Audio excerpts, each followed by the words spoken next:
Ẹ káàbọ̀ sí Yoruba Roots. Lénìí, a máa kọ́ orúkọ àwọn èso ní èdè Yorùbá. Today we will learn names of fruits in Yoruba. Ẹ tẹ̀lé wa ká lọ. Èso, which means fruit. Èso ní èdè Yorùbá. Ẹ jẹ́ ká lọ wo àwọn èso kọ̀ọ̀kan. Now let's have a look at some fruits in Yoruba. Banana, ọ̀gẹ̀dẹ̀. Ṣẹ́yin náà lè sọ tẹ̀lé mi pé ọ̀gẹ̀dẹ̀,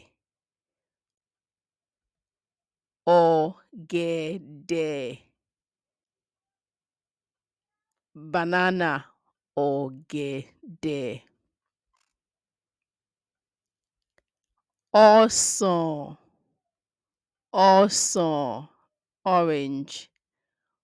Ọsàn, orange. Ìbẹ́pẹ, ìbẹ́pẹ. Pawpaw, ìbẹ́pẹ. Òroǹbó, òroǹbó. Gbogbo wa náà la mọ orin nípa igi òroǹbó. Lábẹ́ igi òroǹbó, ibẹ̀ làgbé ń ṣeré wa. Inú wa dùn, ara wa yá. Lábẹ́ igi òroǹbó. Òroǹbó náà leléyìí o. Òroǹbó lemon. Èyí ńkọ́? Àgbọn, àgbọn coconut.